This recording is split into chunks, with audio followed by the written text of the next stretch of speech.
It was just a dark place. And like at this point, my dad had died from an overdose. My stepdad had died from cancer. My mom's trying to take care of the house. I'm out doing God knows what, coming home, tripping, seeing things that aren't really there. One night I come in and my mom's sitting on the couch and I'm like looking at a DEA agent right behind her. His hat is just over the couch, DEA.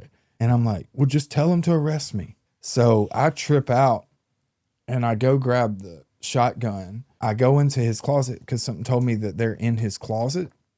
And I'm moving clothes around with the shotgun. And then I see my stepdad. Because you know how like when it's pitch black dark, your mind, even sober, can like create certain kind of stuff? Dude, I'm like standing face to face with the ghost of my stepdad.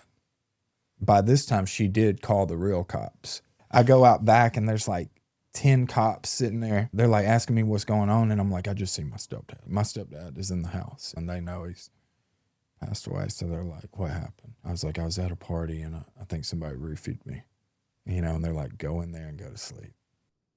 Our deepest fear is not that we are inadequate. Our deepest fear is that we are powerful beyond measure. It is our light, not our darkness, that most frightens us. We ask ourselves, who am I to be? Brilliant, gorgeous, talented, and fabulous. Actually, who are you not to be? You are a child of God. Your playing small does not serve the world. There's nothing enlightened about shrinking so that other people won't feel insecure around you. We were born to make manifest the glory of God that is within us. It is not just in some of us, it's in everyone. As we let our own light shine, we unconsciously give others permission to do the same. As we are liberated from our own fear, our presence automatically liberates others. Marianne Williamson. Welcome to Powerful Beyond Measure, a podcast about radical transformation, gritty stories, and the undeniable power of second chances. I'm your host, Matt Culp, a man in long-term recovery who believes in the power of grace, grit, and growth. Each week, we sit down with real people who've overcome real struggles, from addiction to adversity. No fluff, no filters, just truth, healing, and hope. And the truth is, you are powerful beyond measure, and it's time you knew it. Today's guest is Will. I'm glad you're here today. You'll just kind of introduce yourself, and then we'll kind of go from there, and I'll butt in when I want to or can, and then we'll go just kind of start flowing. Will Drury. I live in Jackson, Tennessee, born and raised. Been in recovery since... That's East Memphis. That's Memphis, baby. I always say Memphis, but Memphis people are like, you're not from Memphis. not but from everybody else is like, yeah, you're from Memphis. Yeah. Because it's close. You know, They're cousins for sure. about as close as you want to get. Dyersburg. Yeah. Yeah. A lot of people that are from Jackson, their family moved from Memphis. Yeah, I mean, right. And then, you know, like I was there, you know, all the time. That was my spot. So. Oh, you were in and out a lot? Oh, yeah. Yeah. Did you go to college there or anything? No. No. No. Unless they got a college on Lamar. They don't. Showgirls. So I was on Lamar a lot. But, so first went to treatment and I was like 20, 21 years old, but I've been sober for 8 years now. 8 years. Yeah. That's awesome. Yeah. It's been wild. My life changed around 8 years sobriety. Really? Mm-hmm. Okay. I'll talk about I got really unhealthy mentally. My mental health changed at 7 or 8 years. I was no mental health problems, no anxiety, no depression. I just like one day, anxiety. And I was like, where did this come from? Mm-hmm. Then I had to like regroup my whole life around like having healthy, like living. I remember that. Yeah. I actually remember you talking about that. It was a lot, dude. Hit my sponsor at 8 years. Really? Yeah, you know, anxiety out of nowhere. What's your sponsor's first name? Josh. Josh, yeah. Yeah. So bad that he would like sit at a gas station in his car because he couldn't get out and pump his gas. Yeah. Literally nothing wrong in his life. Nothing. Maybe that was going on me. It was in the air, bro. It was that Memphis draft making its way across Tennessee, bro. Yeah, hit us first. But yeah, man, it's been fun. It's been a good ride. It's you know, I owe my life to this program and like the people that I've met through this program, and I believe like God literally pinpointed every stop I needed to make along the lines. No matter how far off I got, like I've always landed exactly where I need to be. And it's all revolved around AA and like the treatment centers and stuff like that. So it's been good. How's your like sobriety wise? Has it been like pretty? Or you been like? Have you had some on and off moments? Yeah. At 5 years, like around my 5 and 6 years, some stuff happened, and I was having like suicidal thoughts. Yeah, that happened to me around that time, around 7, 8 years, or whatever. Yeah. I just was like, I didn't have like, maybe we could talk about this, but like, I didn't have like a plan. Mm-hmm. I just was like, this was for me. I just like, there's a shotgun in this house. There you go. And I'm sitting in the house when my family had went to the store or something, and I go, I'll go get that shotgun. And like, that's as far as it went. I don't even have bullets for the gun. Right. You're just going to beat yourself up with it. really hard. Yeah. But I was like, that was a crazy thought. Let's make some adjustments. Yeah. Mine was just the typical, like driving down the road, see a bridge. Like I'll drive this. I should. Yeah. Yeah. Yeah. They actually, me and Dylan, King Lazy Eye. We were talking about this, but it's called the call to the void. It's a normal response. And I don't know if we have it more or whatever, but like I'm really interested in this concept. But like humans, like I'll be on the airplane in the emergency door and I'll go, yeah, I'll pull this motherfucker. Yeah, always. Yeah. It's just like this impending feeling of like I think it's like fragility of your life, like that you could pull it. Right. Having that control in that moment, knowing. Mm-hmm. Right. Yeah. Mine is, you want to hear mine? I'll be having a good conversation with like an older person, like an 80, 90-year-old person. And I'll think, what if I just punched him in the face right there? In the middle. Let's get him out of here. That's it. And I'll be staring at him like thinking about doing it. And I'm like, oh yeah. All right. It's nice seeing you, Mr. Larry. When I first got sober, first 6 months, I had just this obsession, rage. But I just like wanted to go in the bank and just lay everybody on the ground. And I didn't want to rob the bank or like just like that, be at the supermarket, just be like, I'll clothesline an old person, dude. Yeah. Yeah. Just yell out, I've got a bomb. Why? Why would we think like that? I don't know. I think we're so used to just the chaos and control of a life. A lot of people think that drug addiction is like, we're like control freaks. We're so much control freaks that we use drugs to be like, no, I don't want to feel this. Yeah. Like, I want to feel happy today. Mm-hmm. Like, this isn't good enough, you know? That's a good point. Yeah, we like use, okay, I want to stay up. Mm-hmm. I want to go down. I want to, but at some point, it's not a tool for us anymore. Right. Yeah, it's using us. Yeah. You know, like the bottle, we drink the bottle and then the bottle drinks the man kind of. Right. Yeah, but at first, it was a control thing. That's right. Yeah. Made me stronger, made me better looking, made me all the things. I was really great at pool. Talk. Yeah. No. And I still think beer pong, pool, it don't matter, right? I got better the drunker I got.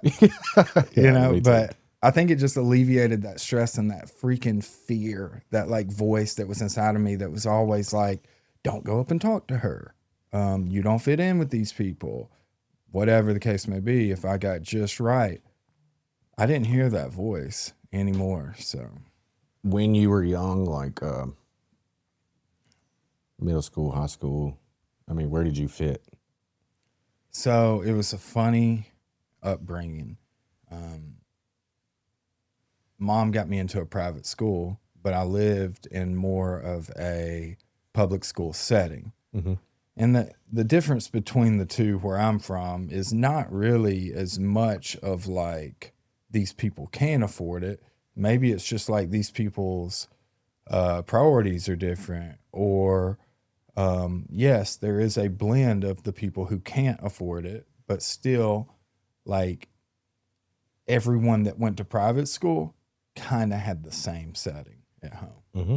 You know, like the family and church and all these things. So I grew up not feeling like I fit in with them.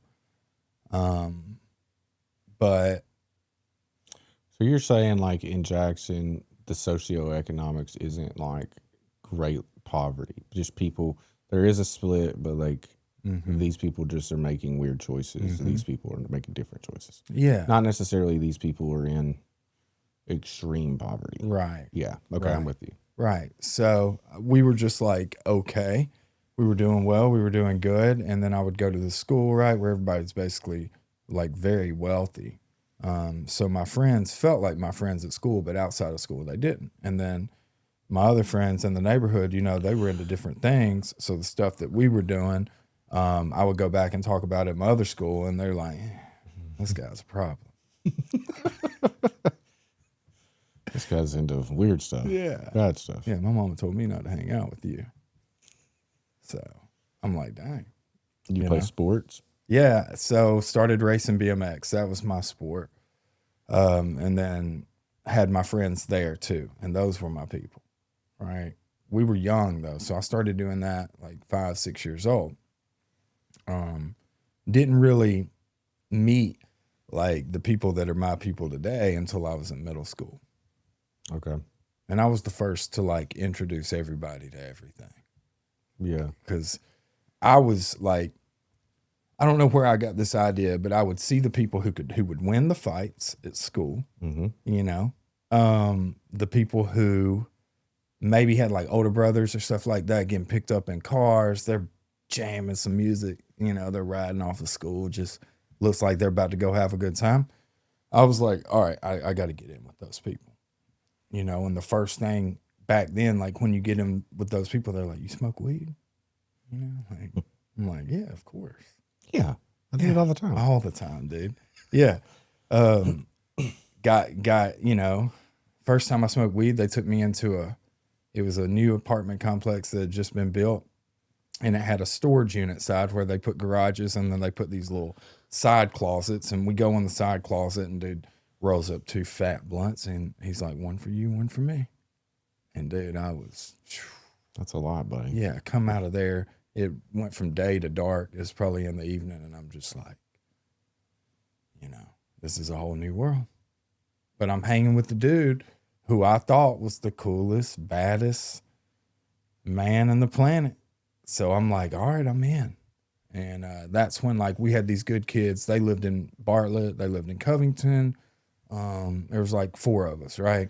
And we're doing like little camp outs at his house. Like we'd go race a Friday night, do a camp out. You met them through bike? Okay. That makes sense that they're in a different. Yep. So now I'm like bringing weed, cigarettes, you know, and all the things into this group. And then when we're going like out of state, I'm running into the guys who've like been doing this, you know. So that's where I did fit in. And then like everything, I guess, like when you find that group, like they say, like when you get sober and stuff and you go, they say like you try to move, it's like, no, you're going to find your people immediately.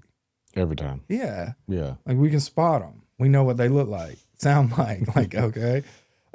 So You just be in a store buying chips and you just hear some dude talking, you go, oh, that's him. I still do it. I can still point them out. And they look rough, man. Like I seen one yesterday, a bunch of Memphis. I'm like, that's me. I used to, I feel like now, yeah, I go for rough people, yeah. Yeah, my friends are rough. They all have TDOC numbers, you know. Yeah. I don't really jive anywhere else. I mean, I can go to a board meeting. I can fit anywhere, you know. I could put on some blue pants and a white shirt. Like I can put a nice watch on and nobody will know, you know. Right. That's not where I want to be, you know. No. Yeah. It's weird. Yeah, just that's weird. kind of a weird thing to think of too, because I Where do you- still resonate. Where do you live now? Still, I bought a home in Jackson. Like in a neighborhood? Yeah, downtown, kind of. Downtown. So not like a subdivision. No, I was gonna ask you how you felt like it's still I still live in the streets. like with your neighbor, you know. I live in like a nice manicured neighborhood where they mow the yard. Like Yeah. not my yard, but they mow like it has like a divider with trees and it's pretty much a gated community. Yeah. And like once I got there, I was like, motherfucker, this is nice. You know, but like my neighbors, it took me a long time. Like my ex-wife would be talking to them. I'm like, I don't want to fucking talk to those people. Yeah. And then when I would talk to him, I would just be glazed over. I'd be like, what? Who are you? Like, Right. what have you done? It don't feel right. The longer I've done it, I've got better at it. Yeah. Yeah. Mine's so funny, bro. I had my buddy over, had some people over for the Super Bowl party, and Yeah, I seen them. yeah, he brings his kid over. His kid's like 10 years old, and it was dark. Of course, it was late when they left, and he gets on the porch. He runs to the car. He said, "Hurry up before the ops get us." Because it's still kind of like it's an old neighborhood. It was the first neighborhood in Jackson, so the homes are like old. They got character. Are they redoing all the older ones? Yeah. So I love this part of town. So I was like, all right. That's usually a great place to buy a home is the first neighborhood in a city because they're going to gentrify Right. that place first. That's what they're doing. Yeah. Yeah. The one beside me is getting renovated, across from me, and then by them. Yeah. So we got 3 homes right now. getting renovated. I know this guy that he's trying to buy. He's trying to buy up that like whole area, like in Murfreesboro. Yeah. As much as he can buy like something downtown, he'll just keep buying it. That's sick. But he doesn't do anything to the property. He tries to rent them to me, and then like in 20 years he'll have the property, but all the property value will be up. Yeah, I'm trying to get into that. Me too, buddy. Yeah. When you find somebody, if you find somebody to write loans, Yeah. I know. We're getting into stuff like that. I mean, you already are. Like, yeah, I am. There is like you need 20% on every loan for every investment property. I know. I've found that out because I signed into mine and then I wanted to buy a house. And he was like, now you need 20%. Yeah. I'm like, dang. I'm trying to find a guy that will like, okay, well, I know you own these. We'll pull the equity out of these and then just use that money. Buy this. You can flip renovate, refinance, and get your money back out. We'll do it again. But you got to find somebody that's a good lender that will like understand what you're trying to do. You know? Yeah.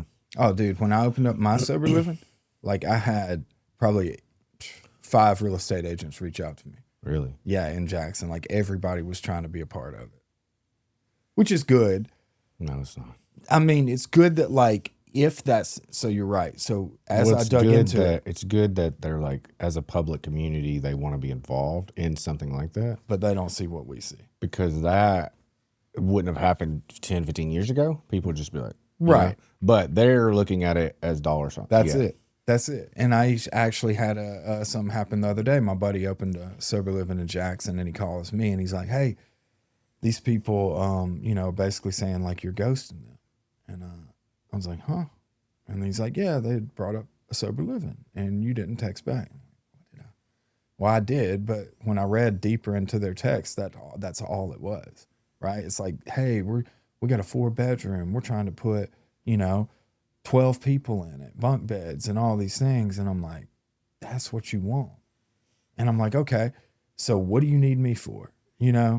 Obviously to get people in those beds. But what's your plan here? What do you do when this guy fails for kratom? What do you do when he hits the floor and dies? Exactly. Yeah. What's your plan for this? Yeah. Do you know one thing about her? Are you using? I don't. It's really, I've helped a lot of people open before. You helped me. Yeah. You did all the stuff for me, really. On the phone that one day. I mean, I'll help more if you want more help. But like I've like sat down with them and like, I already knew you, I already knew where your heart was, but sometimes I don't know. So I'm like trying to identify who they are and what they're about. And like, I mean, some of the questions I have for them are like, I only really want like to help people with lived experience. Like you've done this. Right. not that you've lived a sober living, that's not necessarily a thing, but like you are afflicted with something, you know? Mm-hmm. But I mean, like, are you prepared to drive over there at 1 a.m.? Are you prepared to go over there with an ambulance and somebody's OD'd? Because it's going to happen. You know? Do we want it to happen? No, but like the odds are, you know, like I'm asking them real life questions. We had a guy the other day. We go over there, the door's locked. Door's never locked at ours. Yeah, people just come. Yeah, they just come and go, you know, and they all have keys, but this dude's asleep on the floor, on the living room, you know, and we get him up and he's just not there. It's not the same person, right? And Really? Yeah, man. And he said, you know, finally I got him. It was actually the ice storm. So my final, because he's like, I'm not doing anything. I'm not doing anything. I piss test him. The pee is cold, right? And I'm like, okay, bro, look, you've got two options at this point. Like he's on probation and all that. I'm like, I'm not going to call your PO. But what I will do is call your mom and you can go, or you can go to treatment. You know, like, what's your choice? And he's like, I'll get help, right? Did he say that? Yeah. Yeah, and then he did, but then he wouldn't tell me what he was using, you know, and he kept saying alcohol, and I'm just like, man, this is not alcohol. Like, I for once really couldn't tell you what it was. It wasn't 7-0H. We had a guy recently that he OD'd. All signs of OD. Mm-hmm. Cops had to come. Ambulance came. They took him. They Narcaned him 5 times. Came back alive. Gets out from the hospital. Hospital blood clean. He's going, I'm not doing nothing. I'm not doing nothing. You know, one of the things was that at the hospital they test for opiates, which opiates isn't fentanyl. Right. You know, so like, but then his drug test came back to us clean. Yeah. Warm. And I'm like, listen, like, I'm just not, I don't know what's going on, but like, we're not doing this, you know, like, It looks like an overdose. We had a Narcan you 5 times. You came back to life. Dang. Like, it might not, I just don't feel okay with it, you know? Yeah. Sometimes you just have to go with. Yeah, this is something. Yeah. But somebody had brought up something out of Chattanooga that they had caught people using. Yeah, my buddy just texted me about it yesterday. It's like a P word or something. Well, his was like cyclophosphidium. Yeah. Something like that. Yeah, I don't know what it does, but it's out there, I They guess. said it's strong. I had a dude, there was a guy across town that wasn't at my sober living, but I had heard that he was doing chloroform with a rack. Man. And he died from doing it over there, but he had been doing it for a while. That is Doing insane. fuck it. God. People do whatever, man. Yeah. Yeah. That 708 shit is all over everybody. It's horrible. Yeah. I got a guy I'm working with right now on it, you know, and waking up in the middle of the night to take it. Like he can't get through a night of sleep without hitting withdrawals. In treatment, you would probably know the answer to this, but is it medically? Mm-hmm. It is. Yeah, we're getting approval. And they'll detox you. Yeah. Okay, with what, Suboxone? You can come off, like, I don't know, I came off heroin and Me everything cold turkey. Like, Me too, yeah. There you go, buddy. But yeah, they'll use Suboxone. Every time I went to detox, they would, which I was always like drugged to treatment, so it was a little bit, Yeah. I never scheduled treatment. No. But every time I would detox, like, I would make them do their job. Yeah. Yeah, they'd be like, do you want nicotine pouch? No. I want you to check my vitals every 2 hours. Yeah. I'm dying over here. Yeah. Mine was always in jail. Oh, always in jail. Mm-hmm. I always detoxed in jail. The last time I went to treatment, I detoxed in treatment.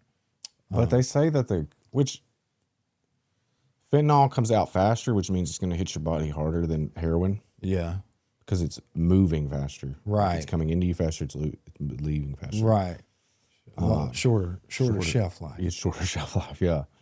So I don't really know, but I do know that, like, when I used to do heroin, people hate when I say this, but like,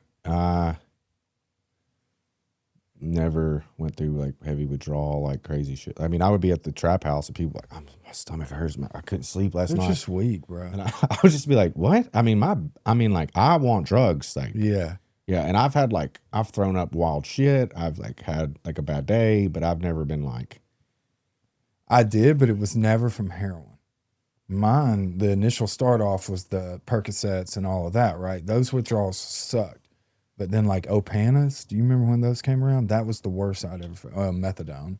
really? Yeah, but I've had some serious withdrawals, but it was always from pills, from actual stuff. Like synthetic drugs. Yeah, heroin. I mean, I was kind of like you, but at that time I was doing so much of everything that I would just fight it with something else. But Yeah, that's what I would do. I think that's why it didn't affect me, because I would get off heroin and then go to meth. That's it. Get off heroin and go to meth, and I get off meth and go to heroin. Yes. So I was always kind of withdrawing. yeah, And when you're on meth, you don't. It's weird because it's not a pain reliever, but you don't feel much. no, You're running and gunning. you don't get sick. No. Like when you come off, you'll get sick. But Yeah. like, I mean, you could. I mean, you just like, I don't know. You kind of turn into superhuman. You are. Yeah. Yeah. You're like, AIDS is in here. No, not no on more. me. Yeah, I mean, like, it's just weird. It did turn me. It helped me, like long term in life, be able to be like a. Okay, say we ran out of a gas station, like on the side of the interstate, 8 miles from Jackson. Yeah, Yeah, I just get out of the car with the gas can. I've done that. Yeah, I just do it. Like everybody else is using they're like, I'm gonna wait here. No. Like, no, No. I'll be at the gas station in like an hour and a half. Yeah. Like, Yeah. we're done. Yeah. Yeah, like, Yeah. and that's how I operate life because of that. Maybe that's it. Because I'm a go-getter, bro. I don't stop now. You got to learn to stop a little bit. Oh, I know. It's gonna stress you out. I You know. wake I up actually one day got invited to Tiki Paw yesterday. in Memphis. It's in Memphis. And I was given 8 topics to pick from. And mine was, I picked slow down and recovery. It's good. You know, because Who's doing it this year? Do you know anybody doing it? probably a lot of the same people. They did a great job in 2017, 18, baby. 18. That's when I got sober. Yeah. Yeah. They did a great job. That's the That's year probably the best YPAW, best Tiki Paw. ever. Yeah. There was like 7 ambulance calls because people were overdosing on Red Bull. Is that how we gauge? Yes, dude. And they're pulling up and the ambulance can't get through because there's 100 people out there just vaping. Yeah. Every time they open the doors, it's just clouds of smoke. Yes. Yeah, dude. That's where I met, which I knew Josh, but that's where I first got out of my shell. And that's where I first said I was doing NA. And then I kind of saw that vibe and I was like, okay, this is probably more me right now. You know, like I'm dancing in there shirtless, like Kevin Gates. And, you know, and I'm like, this is sobriety. So, Yeah. yeah, that's where I started my steps. I came home from that conference because aside from all that, you go into a room and that same person that was just like crowd surfing, you know, is up here talking about how much step 8 and step 9, like, you know, whatever the case may be, whatever the topic, but just enhancing his spiritual life. And I'm like, dang, this is wild. There is a con to YPAW, and there's people that just YPAW. Right. They don't program. Yeah. Yeah, they're living on it. Yeah. Yeah. Like you'll be at these YPAWs, you be like, I've talked to them, you know, they're like, I just go from state to state. Mm-hmm. I'm like, Nasty. all right. No showers. You know, when you smell them, bro, you're like, yeah, you smell like Austin, Texas right now. Austin, Texas. I mean, bro, they're touring. You know what they are? They're the people who go to like festivals Yeah. and they get sober and they're like, this is my new festival. This is my new festival. Yeah. Yeah. Which is cool. Which is cool for the event. Right, Because they You're know what to do. sober. Yeah. Yeah. They know how to make it an event. Yeah. We did, I guess 2015. Yeah. 2015? Yeah. 2015 was in Jackson. And that was the first YPA I ever went to. I don't know about you, but dude, I was in like shock. Yeah. I was like, what is happening? Y'all were at the Holiday Inn with the pool inside. Yeah. Yeah. Yeah. Yeah. Is it the Holiday Inn? I don't think it was actually called like the Clarion or Drury. It was a Clarion. yeah. Yeah, it has like the big wall. Yeah. We did our last one there in 2023. That was the last one I went to. Dude, I was like, I don't even, like when the speaker night, I was like, I don't know what's happening. There's beach balls. There's people crowd surfing. Yes. There's girls in costumes coming by. There's like, and then like they start reading how it works and they're like Channing. raping it. And like, I'm like, dude, the dude can't even read. No, do 10 again. 10. Yeah. Yeah, I was just like, where am I? Yes. Yeah, I was addicted at that point. Yeah, and that's what it did for me. But that was very short-lived. Like, Oh, I was on for 5 years. really? Yeah, but I didn't want to be the last 3 because I Exactly. rolled on to advisory and like, you know, I have a kid. I'm like the last. Maybe we're in Knoxville. Uh-huh. No, Knoxville was fun. Like we did. I went with 3 or 4 guys, but I think we went back to Memphis Yeah. at some point. I had my kid, and like we said, I was in bed at like 8, and I was up at 6 o'clock doing like I was like, I'm not supposed to be here anymore. No. Yeah, that was Josh. He was like sleeping during the advisory meeting. Yeah, on the floor. Yeah. Yeah. Where are we going? I don't know. No. Wherever. Wherever you want to go. Owenwald. Do Owenwald. How dare you? What's only a story of like how you try to like maybe to try to control and manage prior to getting sober. Man, it was so crazy, bro. All of it, dude. Like, it was just a good time, man. When I think about like 8th grade till I first hit that jail cell at 18, I think I'd been at 18 for like 2 weeks. There was never any real control. There were so many times that like the cops were involved for drinking. So we would go and we would go to juvie, and then our parents would pick us up and we would get put on some type of little probation. And like the one time that I tried to control something was, I think it was like my junior year, and I get put on these classes where like you're getting drug tested. Yeah. And I don't even know what the consequence of felon was, but at this time I was just like, all right, I don't want to do that. So I'm trying to put weed down, and it's so hard. Like I cannot, and then all my friends are smoking weed. So it's like, okay, I can smoke for 2 weeks, and then I can't for a week and a half, and then a piss test. And you know, like that was my idea of control. Was that working? Were you passing tests? Well, no, like I started just carrying pee with me, but I remember trying. And what I did was I turned to alcohol a whole lot more. That's what I did. Yeah. So immediately after school, everybody's smoking, and I'm just like pounding 40s, drunk, like pissed drunk at 6 o'clock on a school night. I'm 17, you know, and my mom's just like, she don't know what to do. But were you like belligerent? Yeah, Were man. you that type of drunk? Mm-hmm. Yeah, and I was a very angry drunk, like very aggressive. like emotionally angry. Just like it hit me. It always hit me because prior to that, I'd lost 2 of my best friends in like DUI accidents.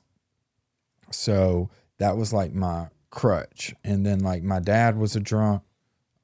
He wasn't living with me, so I would always just like throw up any excuse you could. But I was just angry. I was hurt by a lot of things, I guess. And then as I would like get drunk, that emotion would come out.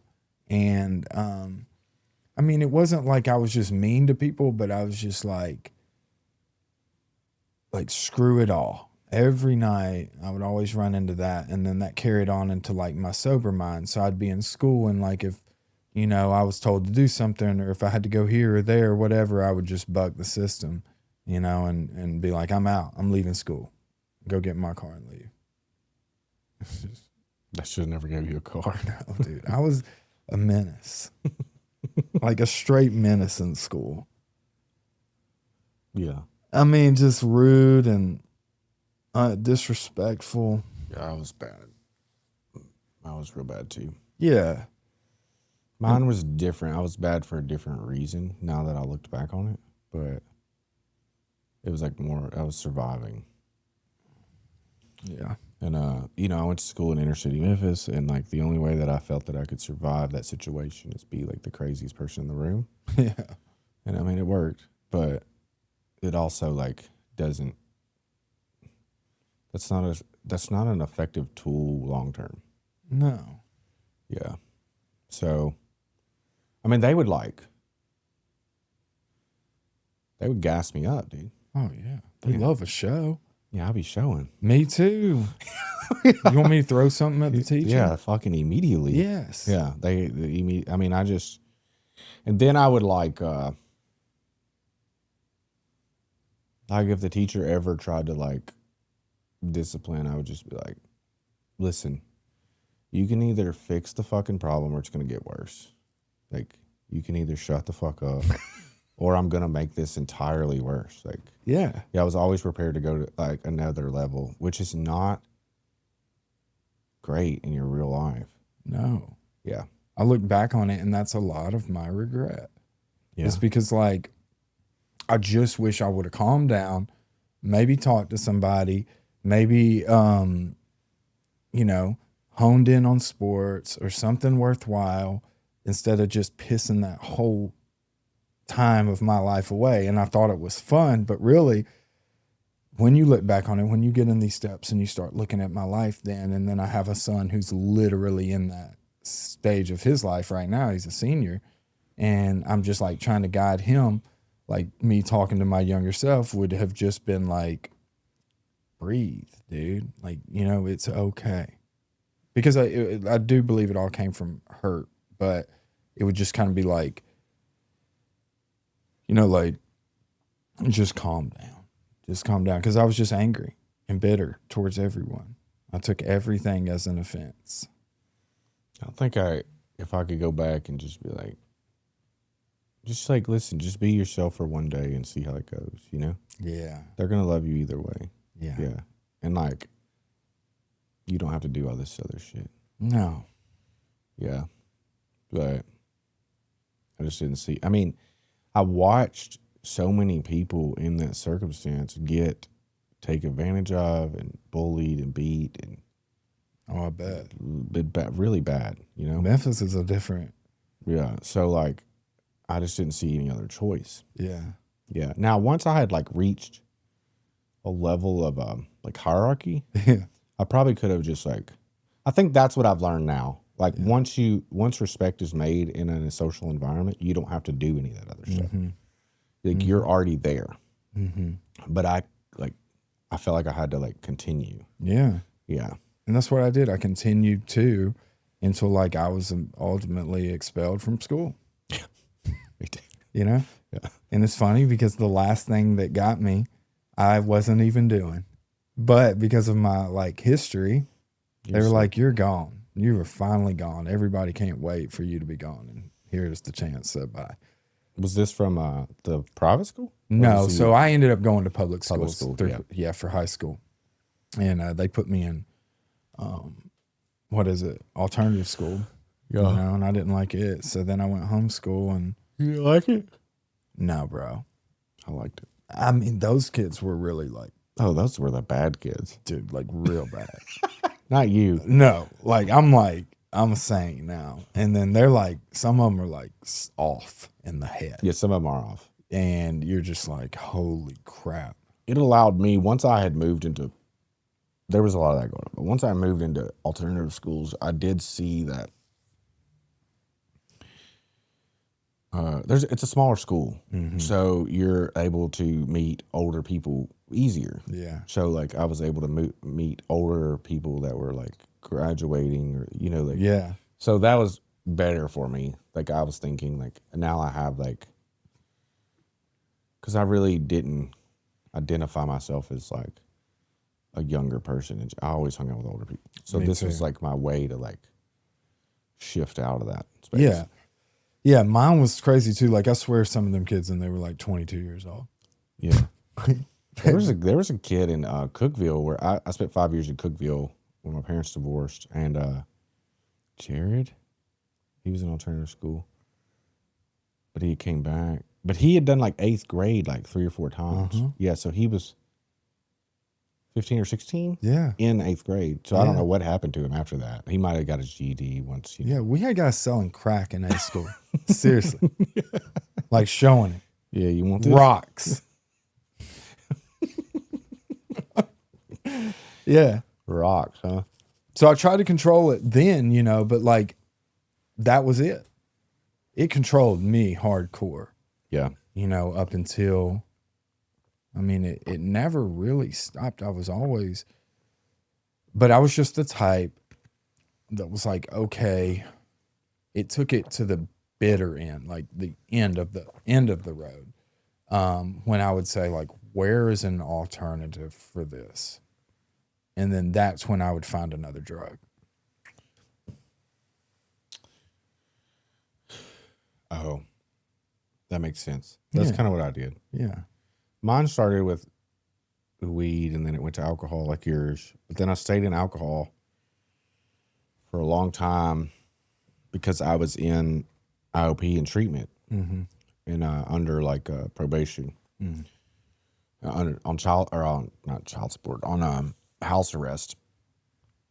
But like at that current time, they didn't have like the bracelets. Like that test you or whatever. Right. Like I was a juvenile on house arrest. So You're grounded. yeah. You had to be within so many feet of the phone. You had to answer the phone. Yeah. Yeah.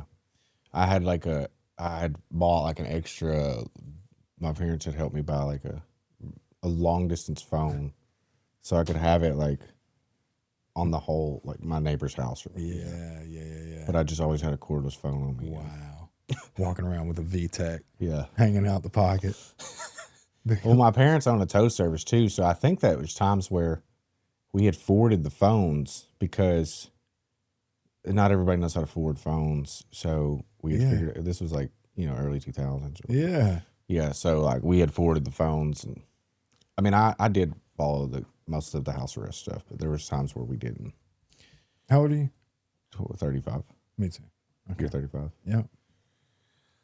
I think though when I went to, then the alcohol led me to the cocaine, and then there was times where I got bad off on cocaine, and I was just like, man,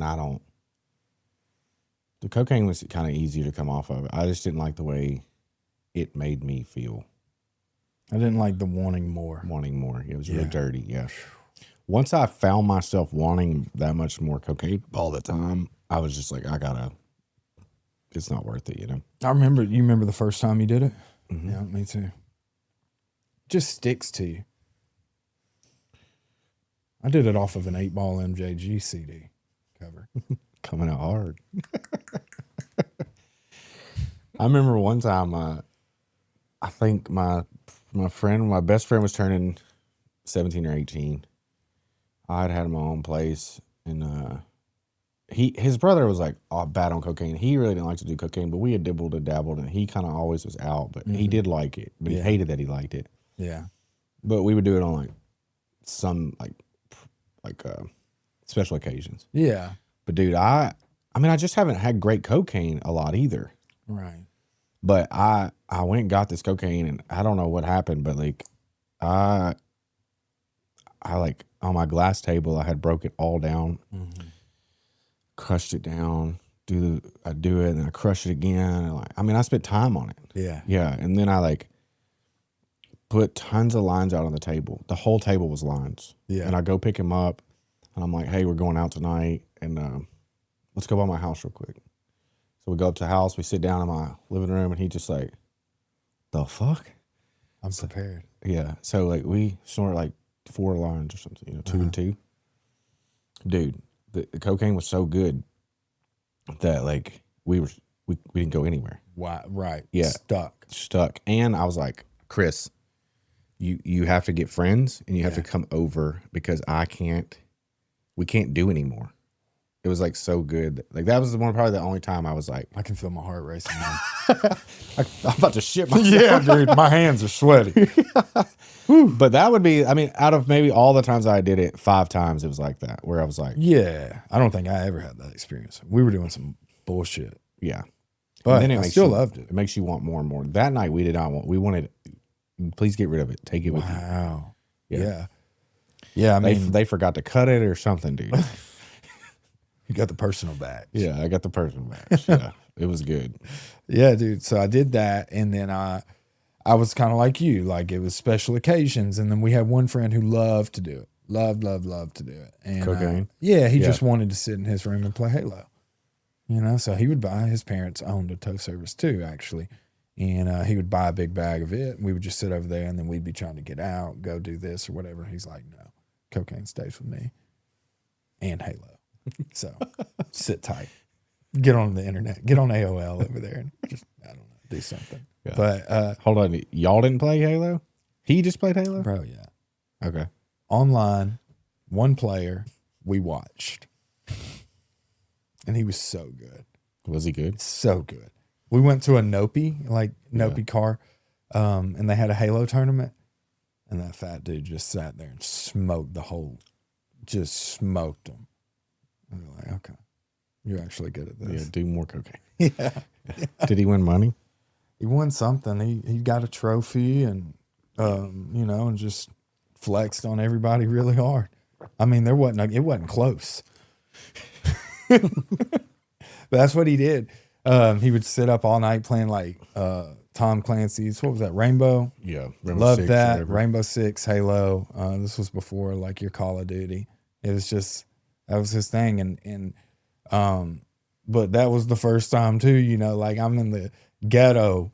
Like when we're reing up, you're in them alleys or you're in them neighborhoods with the burglar bar doors, and you're getting served through a window with burglar bars on it. Yeah. And I'm tripping because I'm on like cocaine and I'm like 16, and this is scary as hell. But, that's what we did. And I mean, just future, of course, like I'm actually probably future me is laying on a couch in that house. Yeah. That's just wild. Projects, Lincoln Courts. That's our projects in Jackson. You just get used to that space, and I always felt okay. I don't know. Yeah, I always felt okay there. I think because we knew what we were there for. And like we knew what was there. Like the benefit outweigh the risk? Yeah, I'm just right by it. Like I went down a bad opiate. It started young. Started when I was 18. And it was a lot of just pills and pills and pills every freaking day. Until I was about 24. And then I had never done heroin up until that point. Like I went through the whole OC80 era, whatever, morphine, never shot up, never did any of that through those years. It was just taking pills and snorting pills and stuff like that. Were you working and stuff? No, selling weed. Okay. Yeah. And that's what, like that's all we did, like a typical day. Mind you, I've got a baby at this point who is just hours away because the family got him to a safe place, or I just wasn't fit to be a dad. But little in and out jobs and stuff like that, but mainly just waking up, whatever time, phone starts ringing, you're selling little dime sacks, quarters, just all over town. We're hanging out at my buddy's house, smoking weed, popping pills. That was it. Getting a hotel at night, getting some liquor. Same thing the next day. Why were you getting the motel?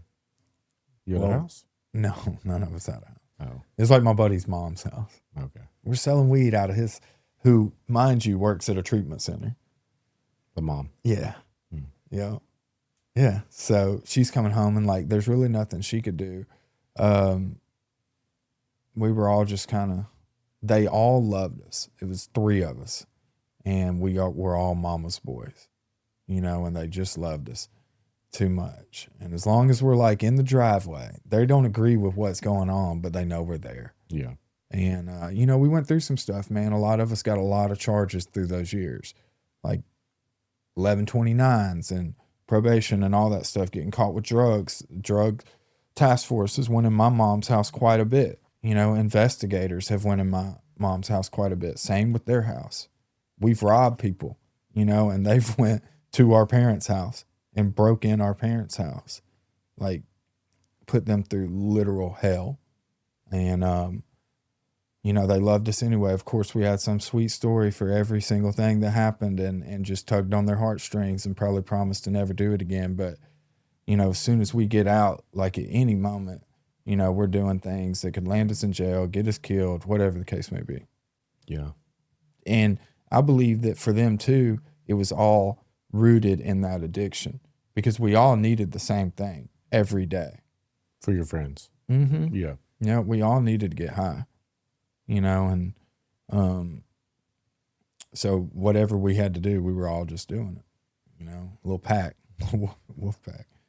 And but I say all that because all of us stayed somewhat straight, you know, opiates, hydros, weed, and alcohol, right? To me, like that compared to what it turned into. But then I go and do some time and I get back out and then I see meth. And the first time I see meth was, so you had our age range and then you had like the OGs, you know, and there was a guy from our school who had kind of separated from us, right? He moved a level up, you know, and we're at the Days Inn in Jackson and we're waiting on some whatever to show up, and they come in and it's 9 ounces of ice.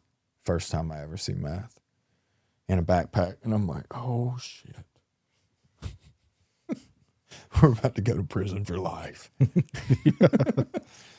Yeah, so they were selling it, and you know, shortly after I tried it, and then that's when my life went to shit. Real fast. My life was already shit. I found another level, you know, because we didn't know what we had really, and I remember the first time I did it, dude. I was just like, I was given this much to sell, and we're selling it for whatever price we think is reasonable. We don't even know what we're doing, you know, and then I think I'd started watching like Breaking Bad around the same time, you know, and I'm like, they snort this stuff. You want to try to snort it? I'm with a friend, and she's like, yeah, and boom, there it goes. Probably that much, you know, just a little. And it set me off, dude. And how much more did you sell after that? Yeah, I mean, dude, I don't know. I would get in like such weird situations, bro, with that stuff because it opened up like a new world of people to me too. Yeah. The night runners. Mm-hmm. I didn't even know existed in Jackson. Yeah. It's whole another sect of people. Right. Yeah. But you're right. I wasn't selling because, I mean, shortly after that, I'm borrowing. I'm asking for dope. Yeah. Like begging for dope. In a trailer in freaking McMinnville. No, not McMinnville Road. Dude, it's like some crazy redneck town, like 45 minutes outside Jackson. And I'm in a trailer, and there's like people giving other people tattoos that look like shit. Zombies, bro. No teeth. Like, I'm in the middle of it now. And I'm there so I can get high. Because, like, that was people I used to sell to. Now it's people that I've got to hang around just to get a little bump. It's sad. But, you know, and I'm doing that, and I'm doing heroin. And I mean, it was just a dark place. And like, at this point, my dad had died from an overdose. My stepdad had died from cancer. My mom's trying to, you know, take care of the house. I'm out doing God knows what, coming home, tripping, seeing things that aren't really there. Yeah, in the house. One night I come in and my mom's like sitting on the couch, and I'm like looking at a DEA agent right behind her. Like his hat is just over the couch. Yeah. DEA, you know? And I'm like, well, just tell him to arrest me. Yeah. You know? Mm-hmm. And she's like, what? So like I told you, my stepdad had just died. So I trip out and I go grab the shotgun, and I go into his closet because something told me that they're in his closet, and I'm moving clothes around with the shotgun, and then I see my stepdad. because you know how like when it's pitch black dark, your mind, even sober, can like create certain kind of stuff. Dude, I'm like standing face to face with like the ghost of my stepdad. By this time, she did call the real cops. Yeah. You know? So then I go out back and there's like 10 cops sitting there and they're like asking me what's going on. And I'm like, I just see my stepdad. Like, I just see my stepdad is in the house, you know, and they know he's passed away. So they're like, what happened? And I was like, I was at a party and I think somebody roofied me, you know, and they're like, go in there and go to sleep. I'm like, yeah, right. But, okay. Did you go to sleep? Dude, I got so high that night because I swallowed so much dope that I had on me that I woke up like answering questions on Jeopardy. Like I had passed out so hard, and then my mind is answering Jeopardy while it's coming on the TV, bro. That's how high. I knew the answers to everything they were doing. Yeah, I'm sure you did. Yeah. And I mean, yeah. You were winning. You were up 40 grand. Yeah. Yeah, exactly. It's your 14th week back. Yeah. Dude, I kind of have a similar story. I had been at this house, and it's a longer story than this, but we had been cooking dope there, and my girlfriend, my ex-girlfriend, had wrote me a letter, and she had handed me the letter, which was not abnormal. Mm-hmm. Like she would write me sometimes. Yeah. So she hands me that, and then I go outside, and this guy that was there with us, named D, he had never used his Nextel chirp phone ever. He just used the phone part. Yeah. Okay. On this day, they have put, for weeks, I've been like, let's throw this trash away, which is meth trash that's outside the house. It's all in the back of my truck. Ooh. Okay, so she's in her blue blazer with this dude named Billy. They're going to Nashville to his doctor to pick up prescription meds. D comes out and he's like, yeah, and hey, Matt, like, are you leaving in your red truck right now? Or, and I was like, that's weird. Yeah. Yeah, so that's one thing. And she's acting weird. Billy's acting weird. And I'm like, nah, something's weird. So I go back inside after they leave, and I open the note. When I open the note is like, it's lyrics and artist, and that is the consumption of the letter, but it's like a message in those things. Yeah. And like, she's like, the way it was communicated was like, bye. Ugh. Yeah. No. And before she left, we didn't have a great relationship. Like it was pretty toxic. And before she had left, before she had gotten that car, she had like hugged me in a way that was like, I'll never. You're going to be okay. Yeah. You're gone. Yeah. And I was like, I just would not leave in the truck. Mm-hmm. And then once I wouldn't leave, there was like, this is where it gets weird. It's like people in the neighborhood were like, cars were moving by that weren't supposed to be moving. Like, yeah. And like, I've been on meth a long time, so I know like you might see shit. So in the neighborhood, I'm like seeing people like, over now, he's on the move, you know? But like the cars were like, what was weirding me out, because I was like, cars are literal like 4,000 pounds of steel. They're not fake. Right. Like I might think somebody's like fucking 60 feet away, you know? But I finally leave in the truck after I call her and like be like, y'all are fucking on some, you know. I go to my mom's house, like this car's following me, and like I'm like right blinker but take a left, like dip this car. They didn't see that. Yeah, they didn't see that. So I pull up in my mom's driveway and I was like, tell me what you fucking know, bitch. You know, like, and she's like, I might not have called her a bitch, but she was like, what?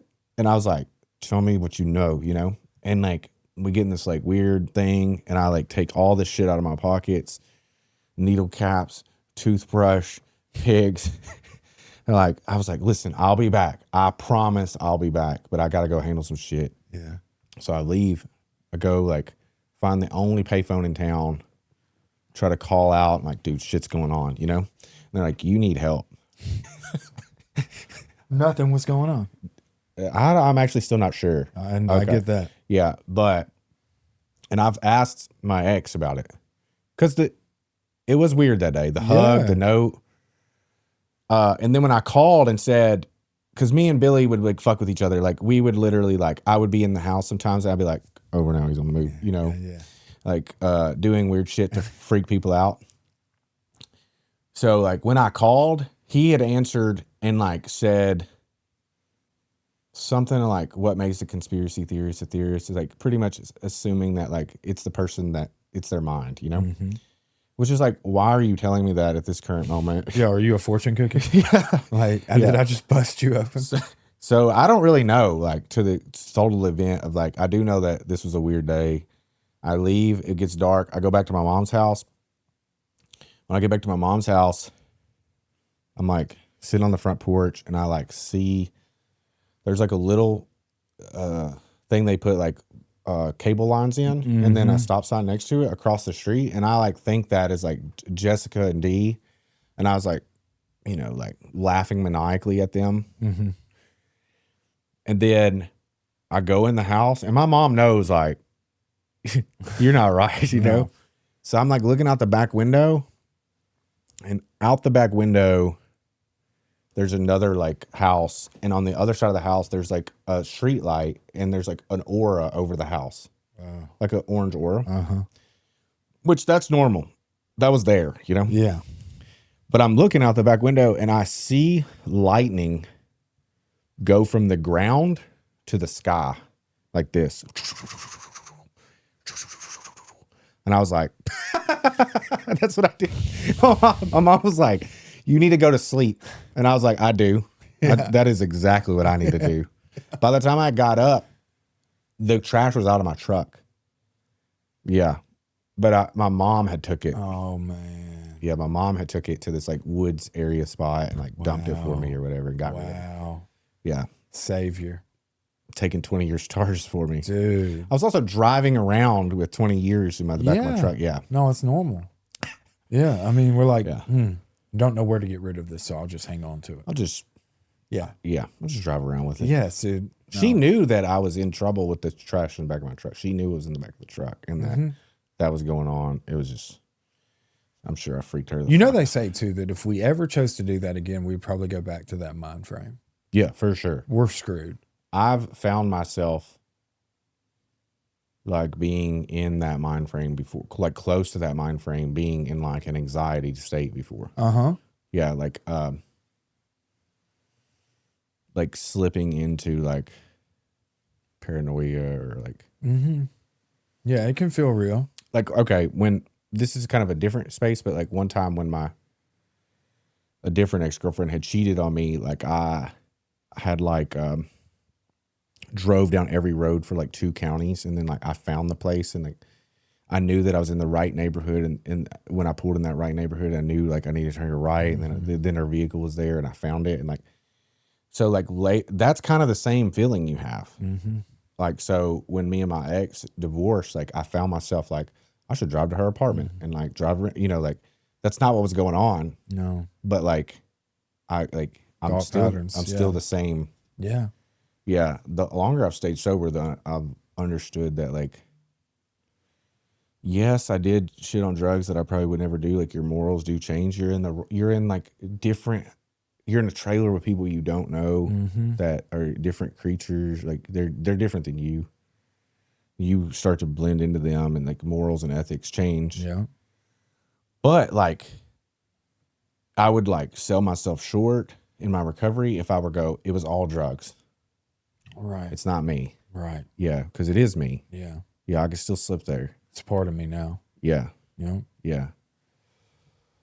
I know. We've got a lot of stuff that are like the same, and I think that's what started to catch the attention of the people around me was stuff like that, right? But nobody was really pressuring for treatment. You know? Really? No. I was in and out, but it took a long time during that space. I think they thought, what about the mom that worked in treatment? The only thing I remember her telling us is that if we keep taking Seroquel, which is for schizophrenia or whatever, that we're going to develop schizophrenia. Okay. I was like, oh shit. I was like, we're not taking those no more, guys.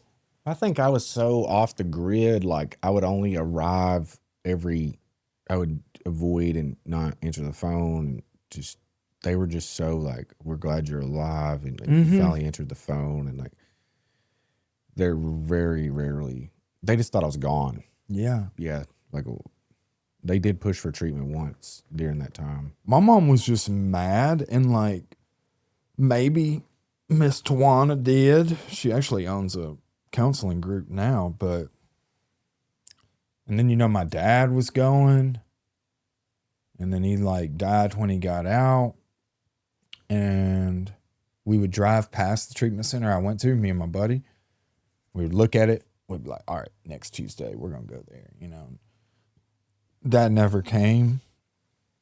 I was just in like that different dimension of like heavy meth use every day, and then also the heroin use, and it just seems like a fast forward of my life of like, what do they call it?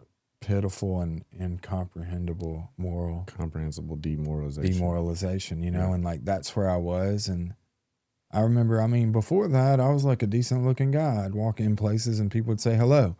And now I'm noticing that nobody would look my direction.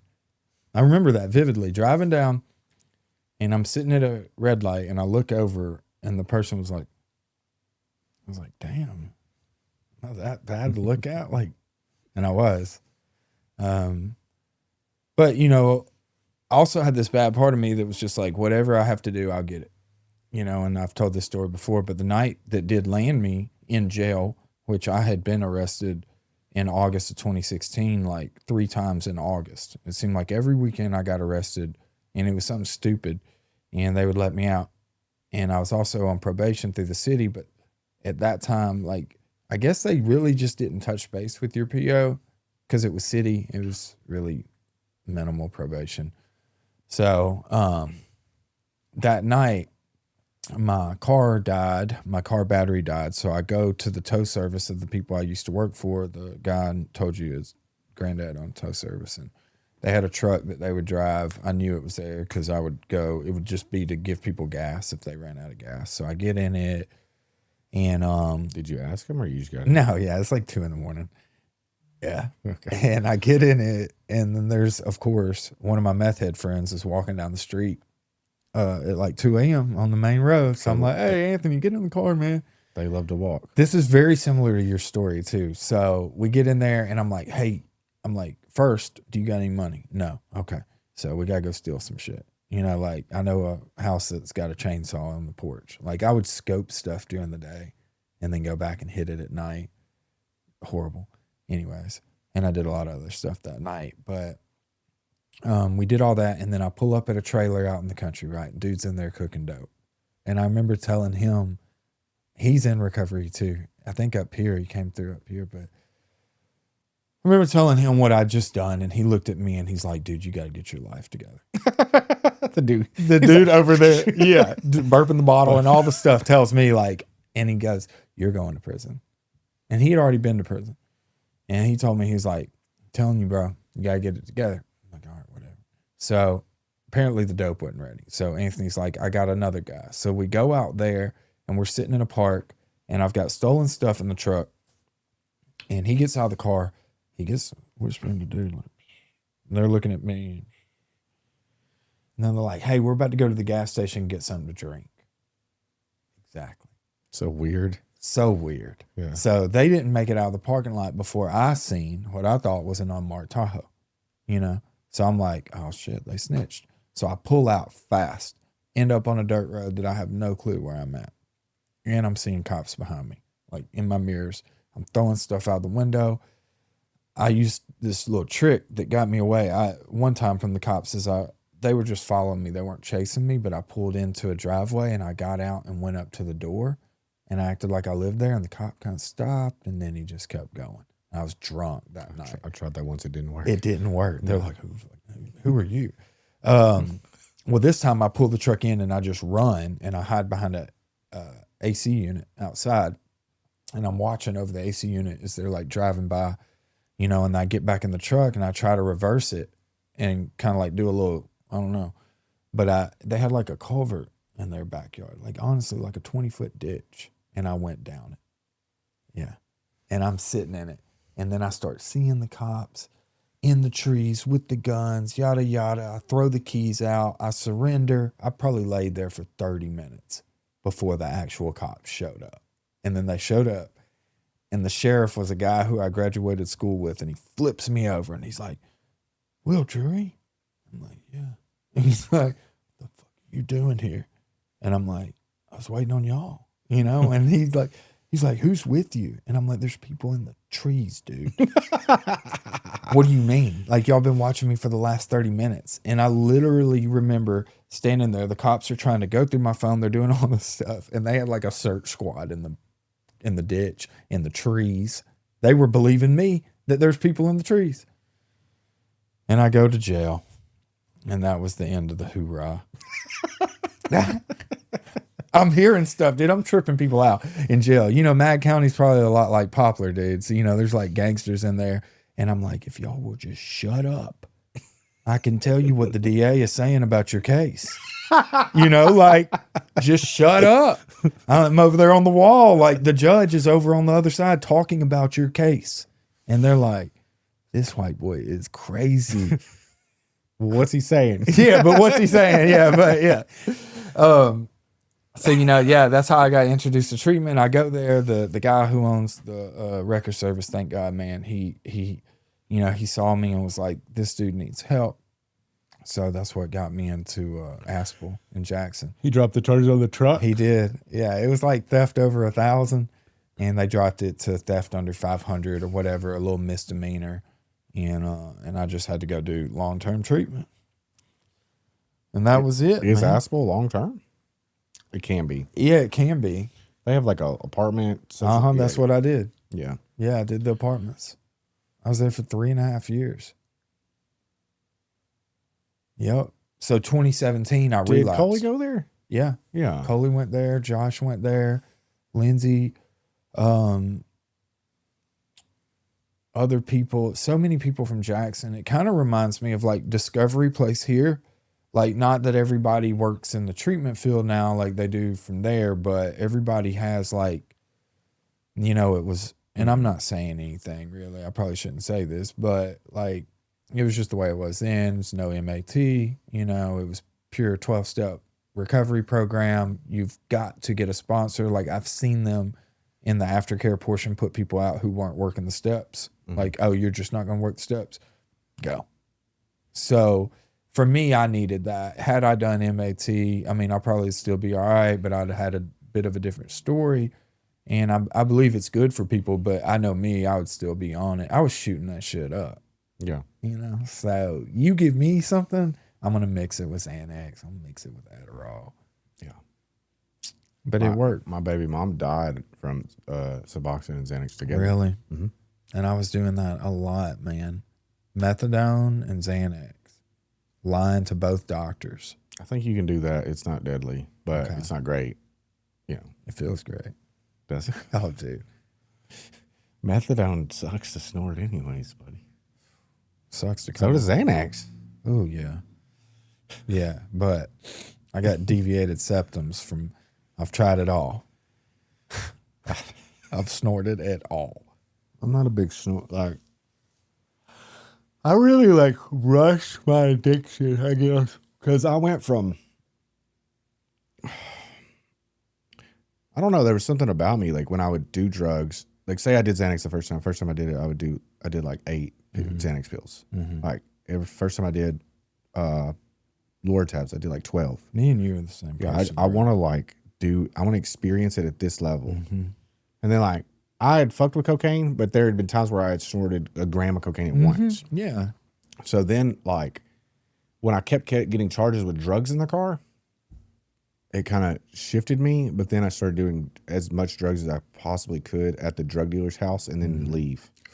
So it turned me into that type of drug addict where I would never, like, hold on to drugs. Oh. So then when I shifted into needle use, it got real dangerous real quick. Yeah. Yeah. You've overdosed, I'm sure. Yeah. Yeah. Me too. But like, I think the snorting, once I had shot drugs, I understood like, I would literally like, dude, you can't snort meth. You'll get staph infection. Like That's how giving you, them medical advice. that's how you get staph infection. You can't snort this shit. You got to shoot it, dude. Yeah. Yeah. And I was got that point too, where I would have a bag full of dope, and if I didn't have a syringe, I'm not doing it. Yeah. I had got to a place where I wouldn't smoke weed and shit.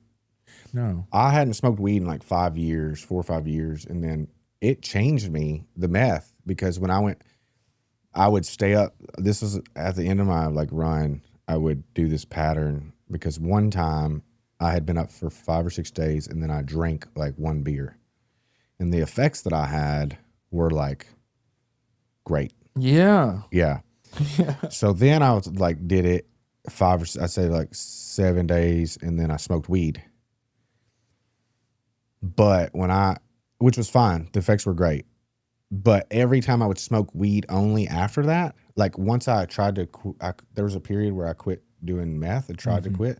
But every time I would smoke weed, you would be like, I would smoke weed and people would come over, and I was at my brother's house at the time, and a lot of them like did meth. Mm-hmm.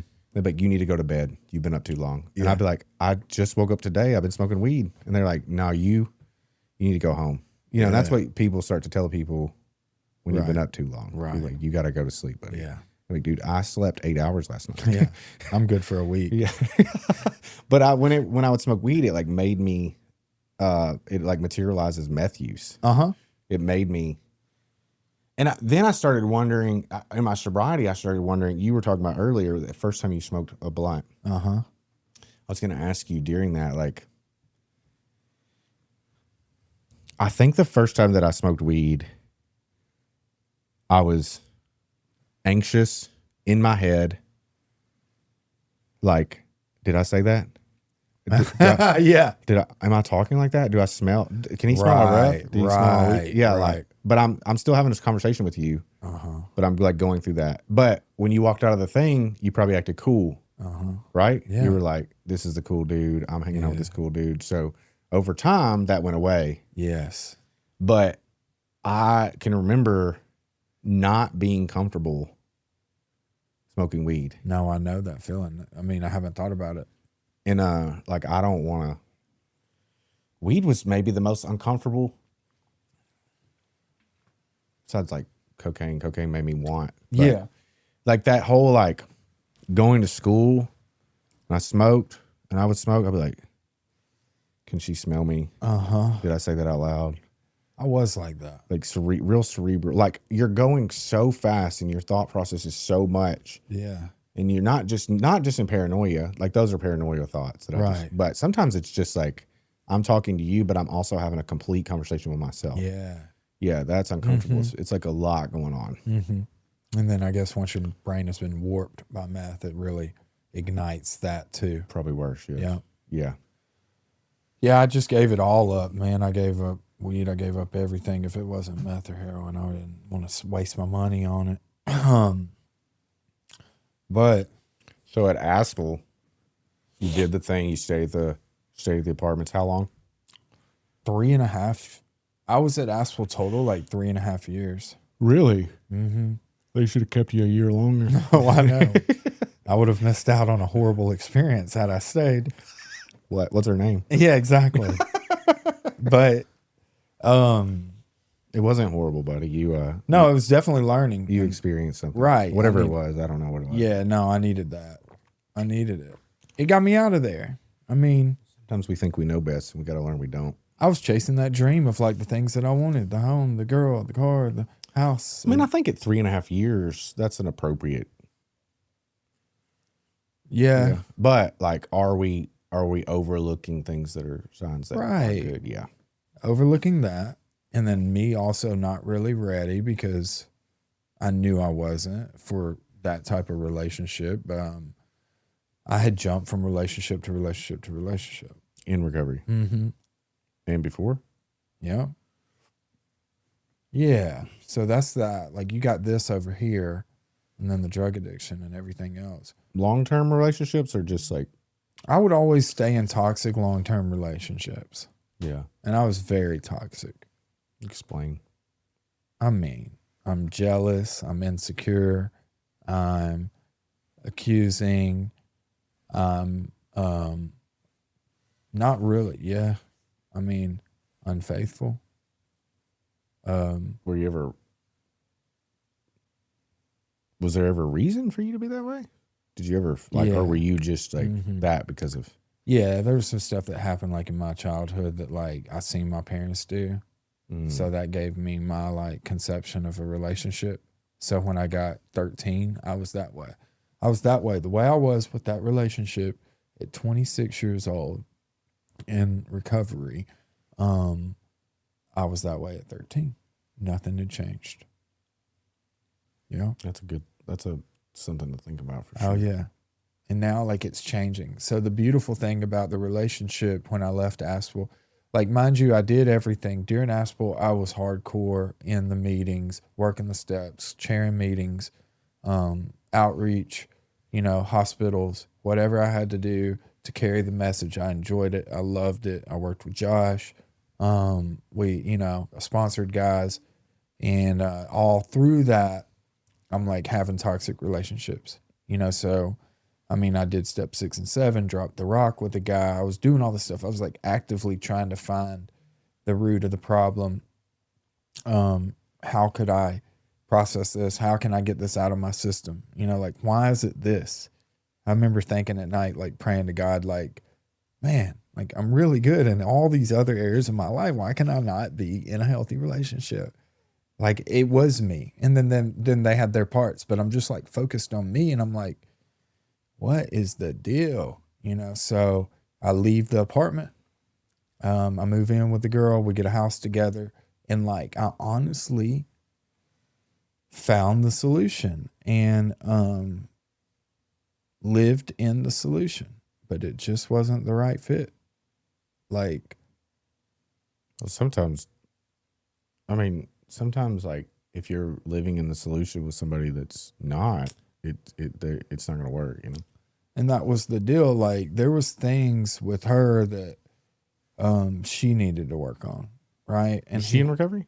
She was like, in a way, yeah, she didn't go the route many of us went. She was I don't know if she was an alcoholic, but she was in church and then she joined like Celebrate Recovery. Yeah. And then she's like, I'm done drinking, so that was our first interaction. And you got to think I'm 5 years sober and she's like 6 months of no alcohol and just kind of figuring her stuff out, which involved like some mental health stuff.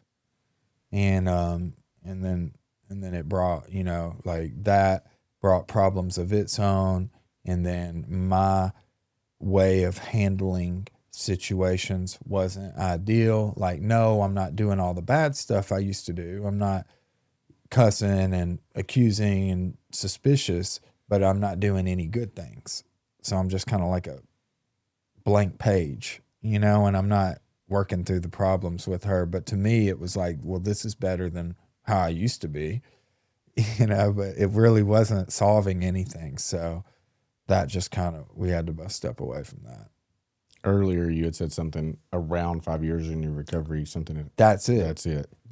Because the situation was just tough, man. It was tough to walk away from. Moved in. This is my first time ever living in a home that I'm paying rent on, besides a sober living apartment. So, and I've got a heart and I'm like, oh man, she's got a kid. I'm like, I can't put her out, so I'll just move. So now I'm like paying 2 notes and I'm living in a freaking trailer. And I had some of that paranoia happen. I didn't have Wi-Fi or anything. And one night I'm tripping in a trailer, like in the country. Just because you're alone. And I'm like, something's about to get me, Yeah. There's something out there in the woods going to get me. But, yeah. So, and that was just tough, man. And then like we would, like meet back up and then it would go south really fast. And then we would separate and then we would do that. And then we would separate and I'm living in a freaking trailer. And I'm just like, oh my God, is this 5 years of sobriety? Hating my job, hating my girlfriend, hating where I live. Like I should just drive this freaking work truck off that bridge right now, I think sometimes, what I've learned in my life over time, and I think the separation and divorce has helped me with, indirectly, it's helped me with some things in my life, but understanding like the terms in which I agree to and don't agree to.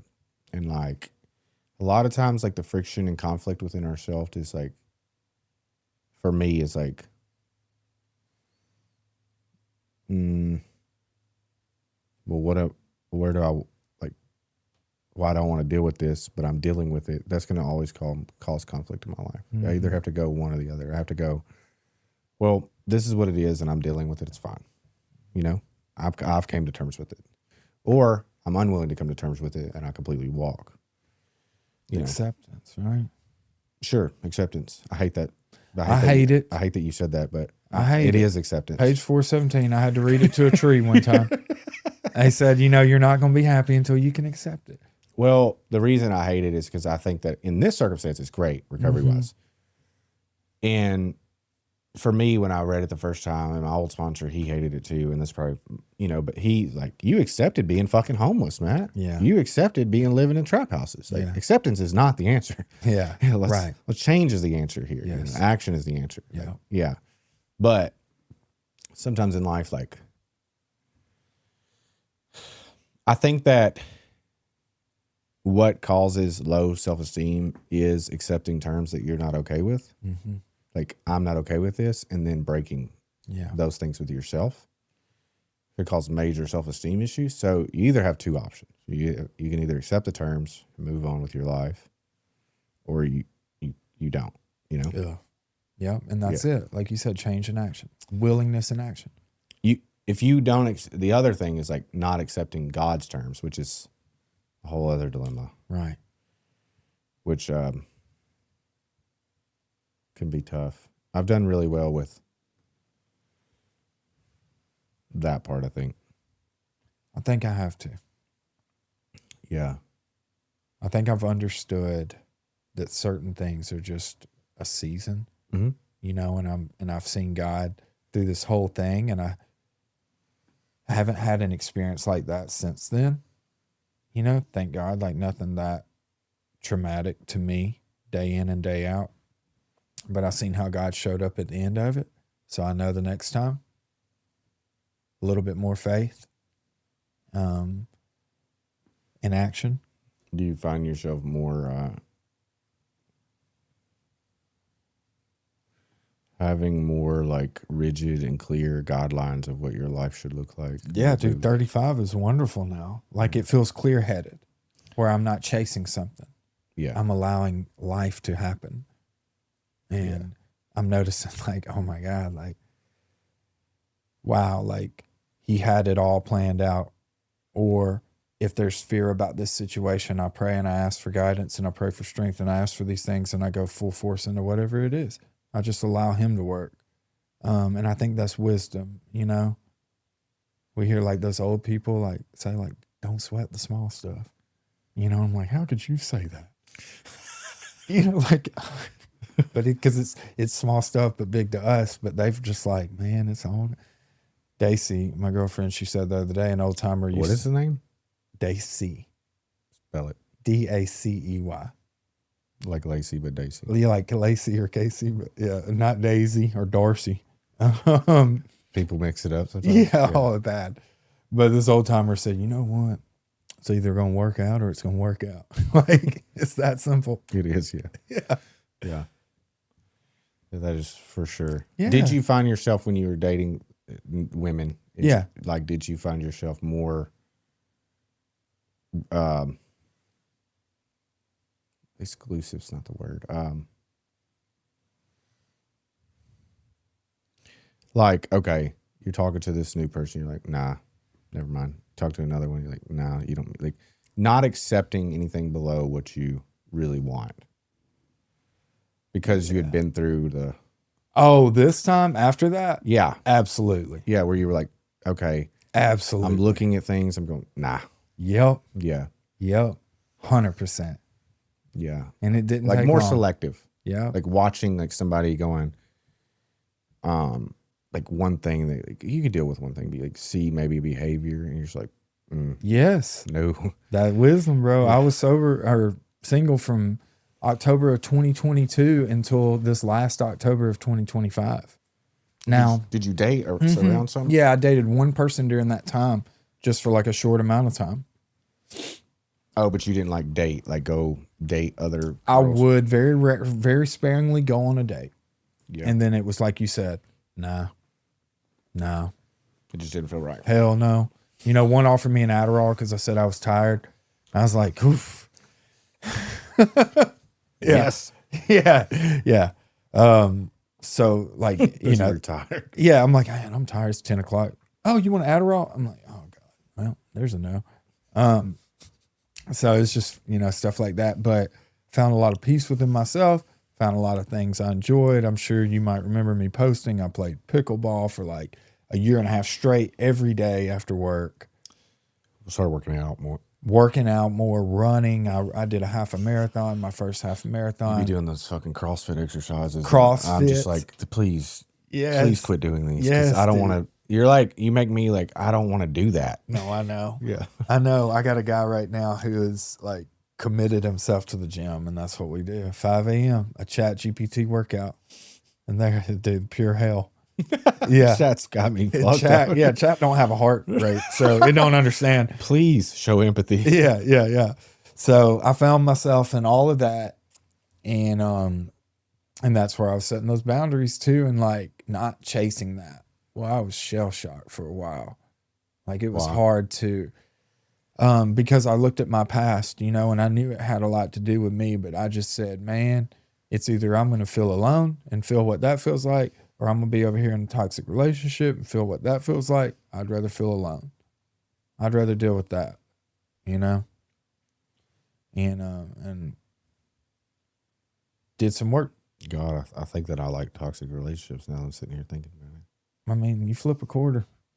Yeah. You know, whatever you want it to land on, where's your heart? It was fun. I found myself like you, okay, this is the first house I had. And then like it's like, do I really want to leave? This is the only thing that so there's that going on, plus kids, 10 years, you know? Mm-hmm. So then I'm like divorced, separated, and then divorced, or trying to divorce. And then like, I found myself like, I would try to, I'm really unsure of like, I'm just kind of going with it at the moment, but I found myself like, okay, I'm going to separate myself from this situation. It's toxic. These are my boundaries. But then I found myself, my head is over here. And that's like, I'm not sure where my soul is, but like, I just found myself like my heart and my body were still there. Yeah. So there's nothing like, I was like, I have to see it through. Like, yeah.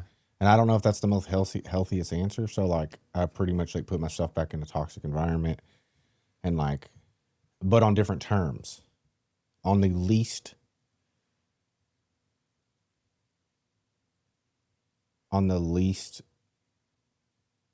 weight of terms possible. So like, this is what it is. Yeah. Do you want it or not? This is what it is. Do you want it or not? Yeah, sure. Got it. Yeah. Yeah. And like, we'll just see where it goes, you know? Yeah. Because prior, like, I had like boundaries, and during separation, like more of like, yeah, we can figure this out if you do these things. These are healthy things you have to do to be in this marriage. Where I'm like, well, maybe if I didn't have those. It was also like, what do I want out of life? So like once I was out, kind of like looking around and like kicking tires, I was just like, well, what do I really want? Like, I don't want a woman to move in my house and raise my kids. I don't want another woman like that. It's just not, my daughter's been through a lot, and I just don't really want that. Yeah. So like, well, what do I want? Well, I probably want like a girlfriend. Yeah. Yeah, somebody I could spend my personal time with. I don't want them to be involved in my family. My family's good with me. I'm a good dad. Yeah. So then I'm like, well, why isn't the person that I'm comfortable with, you know? Yeah. Yeah, because well, at least I know what I'm getting. And like, they have no expectations upon me.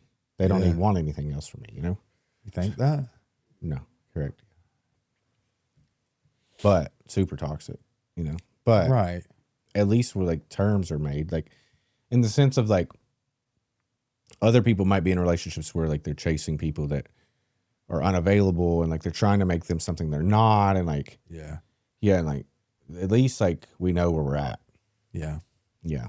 Frankie used to tell us, though, if two people lay down, someone's getting over feelings. Yes, me, buddy. Who said that? Frankie. Who's Frankie? This guy at ASPEL. Yeah, that's true. It's me. Yeah. Yeah. Yeah. And she will probably, too. We never know. Today's generation is wild, and the world is wild right now. I also just like, I don't know, like,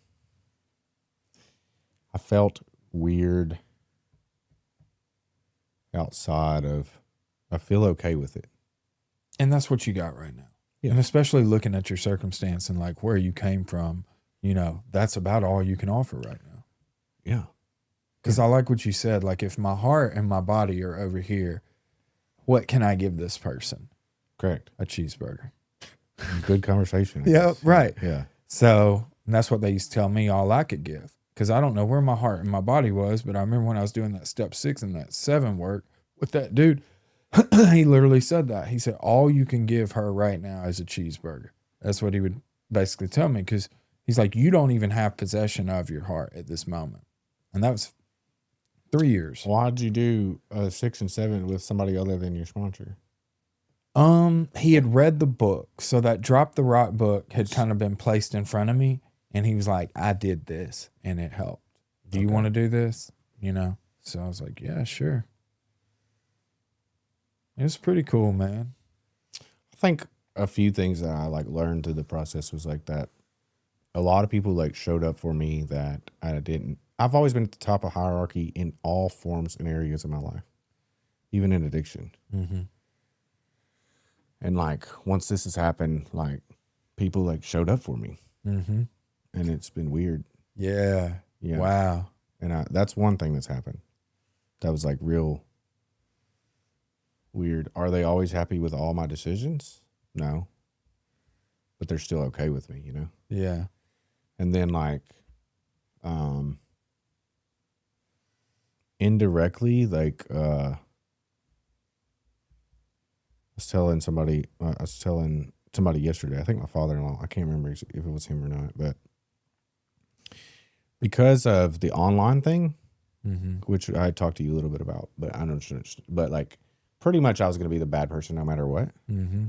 Like it allowed me to be like really secure in myself, and because I never replied, or like it really allowed me to be like, because for 10 years I had a great name. I never had a spot on my record. Yeah. And like people just thought highly of me, you know? Mm-hmm. So then in like one instant that changes. Mm-hmm.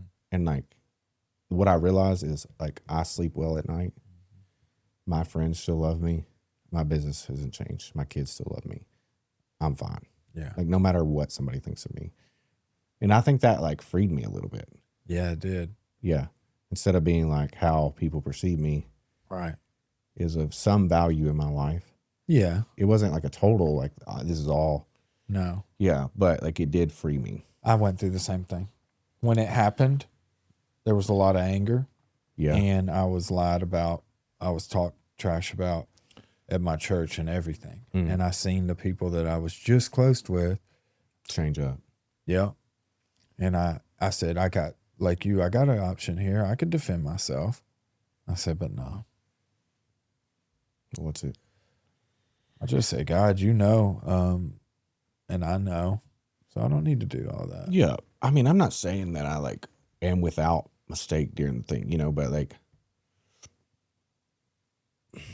I think I just had to like, I mean, sometimes people, which was great, like throughout the process, people would validate me at random, not because of like, people come up to me at church or like at Walmart and be like, listen, like, hey, like I see what's going on. It's, you know, like you're good. You're a good person. And I'm like, phew, thank the Lord. Yeah. Yeah.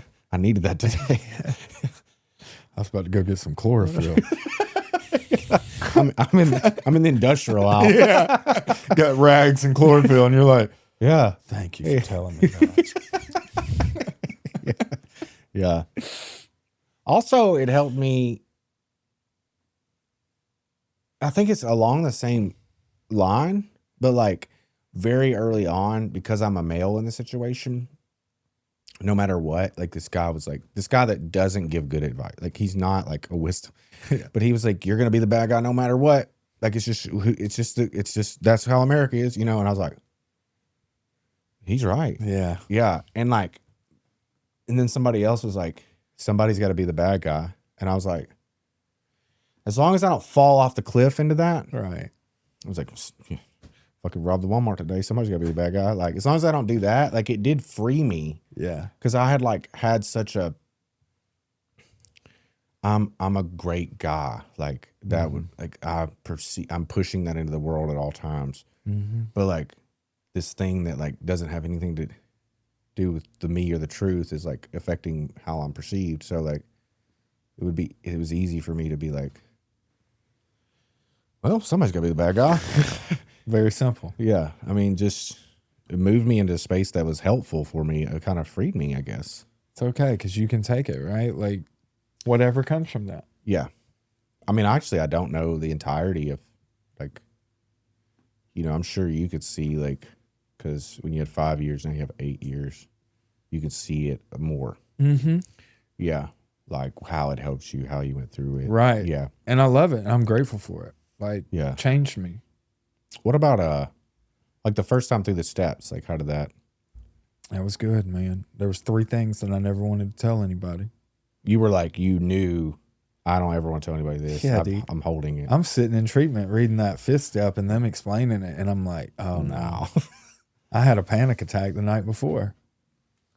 I don't think I understood the power of like the stuff that I was holding. Like I wasn't like, oh, I'll never tell anybody this. I mean, I'll tell anybody now. I'll tell everybody in the room that. Me too. Yeah. Right. It took that weight away that had me like captive, and I could move on from that. Let's hear the gay stuff, dude. and then he asked me at the end of it, he's like, would you have done any of that sober? Would you have done any of that with a clear head? You know? And I was like, no. And he goes, okay, well then that's not you. That's a great point. I would have done. Would I have done those sober? Or today. Oh, no. Right. No. No, because I can do some shit sober. They're like, don't ask me about that. But it was just like, okay.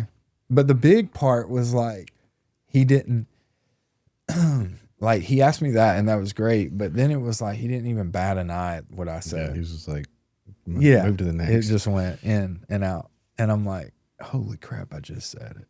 Let me try another one. You know, like, this is wild. Let's act like there's other stuff on this page. And that's all it was. And I remember like breathing that fresh breath of air afterwards. And yeah, like it was just. I wonder how much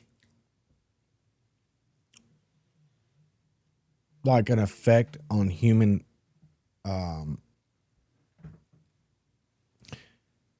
wonder how much an effect on human population it would be if there was like something developed that just allowed people to come up off their secrets. Right. Yeah. Like, because we go through the process because we're in like desperation and we're like, I got to do it, you know? Yeah. Yeah. But like, how many people don't get to achieve that? Like, I wonder if there was something developed in life, like some type of whatever it would be, that they would be able to free themselves of their secrets. That'd be beautiful. Like how better the population would be. Also, it could be dangerous, like pushing people through trauma. And I mean, honestly, does your mom know you're gay? Oh, well. She does now. She does now. I'm out. Yep. Where do you see your life in 5 years? Well, I hope to be married. Okay. Maybe, possibly some more children. Okay. Your child's like 16 though, right? 17. He'll be 18 in June. Yeah. So maybe a granddad. Hopefully not. Yeah. Probably so. Probably though. And then, you know, just kind of securing my job, whatever that job is and wherever it is that, I hope to be active, hope to be healthy, better at golf. That's my BD dreams, huh? Yeah, exactly. and I hope to be 13 years sober. Can't ask much more than any of that. That's a pretty good. You should write that down. Yeah. Very simple. Yeah. But knowing what you want in life is very important, and like not budging on it, kind of. Right. Yeah. I've got a goal You're of not very far off from those things. You're on path for sure. Yeah. I do got like a personal goal of like in my work and stuff like that, a work goal of like maybe owning a treatment center, Okay. in 5 years. So Why own and not market? Why would you want to own? because I want to take, you got sober livings and you see how you can incorporate certain things. And I just want to create something that really mimics kind of my journey. Okay. Possibly all male, but like don't have to be all male. But just recreate that. And then also I would love to have that opportunity to where whatever, if I take insurance, if I do this, that would probably be the route I'd go, of course. But hey, I got a friend, he ain't got no insurance. I'd love to have that opportunity sometimes to be able to just bring them in. So kind of give and take and Yeah. So clinical care is what you would want to do. Mm-hmm. For a long time, I would, the only way I would do it is if it was 12-step immersion. Yeah, that sounds fun too. Yeah, it does. But then, I've been approached maybe 6 or 7 times, and throughout the years, some of it was to invest in sober living more. And I'm really against partnership and investors. But one, I feel like partnership is just convolutes your friendship a lot of times. Mm-hmm. And then investors convolute the deal between I have with God. Yeah. Like I'm not making a decision at a 2-month time frame because we're moving slow because it's a board meeting. Right. I'm also not moving. I'm not going to do something that I think is outside of the scope of what God asked me to do. So like if I ever did it, it would have to be exclusively funded by me. Yeah. Yeah. And that's what I mean too. And that's tough. Yeah. Because you need, most people don't know what you need to. A whole lot of money. A whole lot of money. I've looked into a PHP. It's a lot for just a PHP. It is. Now, like in your case, in my case, like we have the housing, which does help because you already have the structure for the housing. Like you could do it. Like I could do it.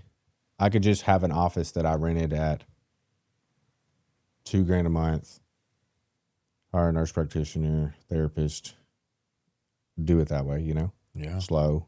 Yeah. The problem is like, which somebody was like, I want to serve people like me. Yeah. Like I was. And they were like, yeah, but those people are usually the worst clients and they jump treatment to treatment. That's us. And they're like, yeah. I was like, yeah, but I'm in my mind, like I'm already serving them. Why can I not serve them at a combined rate here with the good therapy and like community interaction? Because one of the things is you go to treatment and then you say you're in long-term continuum of care for 5 months, 6 months, 3 years, 3.5 years. And then you have to leave. In your case, you lived at Jackson. Right. But most of the time, you got to go back home. Yeah. Or you stay. Staying to me is a better option. Yes. Usually. But like if I could offer the treatment, then they would have longer continuum of care with me in this community, in this city. Right. Which means earlier they would be told they have to get a sponsor and they have to get a home group. And, yes, they're getting clinical care, but they would have a long-term continuum of care with me. That's right.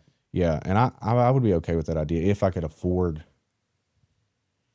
$700,000 to. I know, it's insane. It's wild. But that's my thinking too. It's just kind of get them here because a lot of people in Jackson, we don't have a residential facility. So Jacoa's not residential? So ASPEL and Jacoa don't take insurance. Really? Yep. What do they do? Grants and TennCare. Okay. Yep. So all of these people are going out. So I wanted to say, kind of like you're like, they're either going to come back home. Well, now they can, and then they can have that PHP there in their community. Yeah. What company? You moved companies, right? Yeah, I'm now at Brentwood Springs. Oh, you just moved again. Yeah. Mm-hmm. Brentwood Springs. Yeah. And How's it? we got West Tennessee Detox too, which is like in West Jackson. Tennessee, yeah. So that's like one of the big reasons I chose is so I can like be there with the clients. I forgot about West Tennessee Detox. I know. Yeah. A lot of people have, and but it's there. It's got good staff. You know, a lot of the people that work there went to ASPEL. Really? Yep. So it's got that good like Recovery. Yes, Yeah. exactly. So That's good. I like the concept of detox. Like if I owned a model and I didn't own a long-term continuum of care, I would probably choose detox. mm-hmm. Just based on you're really seeing, like, you're seeing them like in the cups of alcoholism. Right. You actually get to see it every day. It's not like, you know, it would be harder to forget what it was like. Yeah. Yeah. Because sometimes we get in this field and we do forget. I have. Yeah. A lot. Yeah. But you're right. Every time I go on that detox, I remember. It's rough in there. Yes, dude. Yeah. And then the phone calls on the way in, the situations, the living situations, Can I bring my dog? I say yeah. Yeah. Yeah, we do. We're under new ownership. Really? Yeah. So a lot I of used to those know things- the old owner. You remember him? Yeah. Yeah. It's a sad situation and all that. I mean, I'm Yeah. glad they have bounced back. And Right. And is it that's a completely new owner? Yeah. New doctor, new owner, new all that? He's still part of it. Okay. But yep. Being ran by new ownership. Mm-hmm. Yeah, it's been exciting because like I've always worked in Nashville. I've got so many friends in this field and recovery in Nashville, but I've never had a facility in Tennessee really. I mean, you know, for the last whatever, but so now I get to like come here, be a part of here, meet with the patients, clients here, and then also like see where they're coming from. Oh, you know this guy? Oh, wow, yeah, that's one of my good friends. Like, so it just feels like I'm connected a little bit more. Yeah. I feel like Coley always knows his people. Like, not all of them, but Yeah. he's like, I got my cousin in treatment. Right. And see, I couldn't do that. Like when I was at my last company, it was like, do you want to go to Philadelphia? And they're like, hell no. They wouldn't want to go. I was just having to market a whole different style of business. So all the people that I put in treatment last year, I don't know them. I have no clue who they are or where they're at today. You don't like that. Nope. Yeah, I could feel that. I've never been a part of. If I ever took a job in treatment, it'd probably be BD. If I ever did something different, I guess. Yeah. But I never thought about that part. It was getting wild. Like just no clue of aftercare, no clue of anything. I was sending them to Illinois, Indiana, but they didn't live here. Yeah. So I never did like this past 3 weeks, I've been here 3 weeks. I've sat in hospitals like 4 or 5 different days With people. Yeah. I thought about working BD and still do this. But then I was like, man, my phone already, it's wild already. Oh, I know. Yeah. That thing was buzzing. And I mean, that's the give and take of this. Like, that's what I wanted. I think if I did it at the current moment, I would work in admissions because I could walk. Like when you're done with your shift, you're done with your shift, you know. And you're still getting a client to client, client interaction. That's all it is 12-step calls. Yeah. I mean, that's it. Oh, you got a problem? You want a solution? Yeah. Well, I gotta get, and I'm like, no, you don't. No, you don't have to get your laundry. Right. Yeah. Yeah. But it's great, like, to be able to do this. I never even thought, and it feels like too, these last 3, I've been doing it now for about 3 years, 3.5 years. It's just flown by. Well, that's because that phone rings nonstop. I know. I have not had a day off. I know. Like, and then I added the sober living to mine. But I've got a guy basically managing everything. Yeah. Mm-hmm. Yeah. Sober living it was a lot for me. It was a lot. Yeah. Especially when I ran 5-6 houses myself. It was very, very giving to me, Yeah. but it took a lot from me. I could not imagine it. Yeah, I mean, we were all like so tight in family and at 6 people, you know, like I didn't know all 60 people intricately, but I had like 10 or 12 around me intricately, and then they would know. Yeah. Yeah. And like, it was a lot, you know, but it was very great. You've helped a lot of people that are like in this field now. I know. It's cool. Yeah. A few people, like,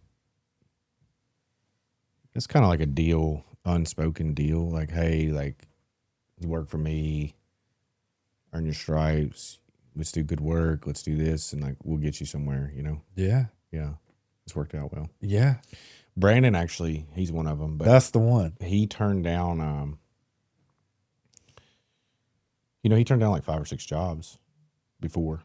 No, He took the I didn't right know job, that. you know? Wow. Yeah, so he was like, hey, they offered me this job. And I'm like, well, listen, like, I mean, is that the job you want? Like, no. Well, let's wait it out. Like, Wow. you know, And look where he is. I know. Dang. I have some others too, Yeah. which this was unplanned, but Nick Jenkins at Kentucky Serenity. Yes. Yeah, he was my director Wow. early on. My director now, he was with me, left and came back. And then we've had a really easy relationship for a long time. But I'm trying to think who else. Trey. Trey didn't live at Threshold, but we got sober together. But he did work at Threshold. Yeah, that was the agreement. Hey, you come be D for me. Yeah. You get out of emissions. He wanted out, and like you'll get a BD job. Yeah, know? he did. Yeah. I mean, he knew what the plan was. Okay. That's where I met him. Yeah. When we went to Discovery Place that day. I forgot about that. Yeah, that was my first time meeting Trey. Austin, the guy that was there that day. Yeah. Someone was like, he doesn't like doing BD, and I was like, he's a good BD. Yeah. Yeah. Yeah. He said it like he didn't like doing it. I don't blame him. I enjoy it. He was good at it, I thought. I thought he showed what Discovery Place was pretty well. He was able to talk. He was good. He's a good dude. Yeah, but BD has more to do with than that. Mm-hmm. Like, you have to be able to Hustle and drive. And 6 months ago, I was looking into quitting real estate. I was going to go do real estate. It's also a very I sat down with the real estate agent, and he was like, I'm going to be honest with you, man. Everything you're complaining about, it's over here. I was like, oh, my crap. Yeah. Is Colby in real estate? Yeah, he does both. Both. Yeah. Yeah. It's not a bad plan. No, you could probably do both. I'm just looking, that kind of goes into like that 5-year thing. And it's just like, I love who I work for right now. Like, it's a great team. And I'm hoping that leads more into that goal, right? I'm like right here with the owner. Okay. Versus like 16 layers of supervisors. Yeah. You know, so he's like, you come, you do, we rock it out, man. Like, let's go, you know, and then we'll see what the future looks like. Cause I'm not stopping here. So, okay. We'll just see where that goes. But, I ultimately don't want to be like, you know, hospitals every day for the next 5 years. Yeah. Phone ringing, me the one answering, me the one navigating, because I help a lot more people than the ones that come to my facility. Correct. Yeah. You know, like those people I sat in the hospital with last week, none came to us. It helps a lot. Yeah. Yeah, but did they get help? Yeah, they get help. So that's the main thing.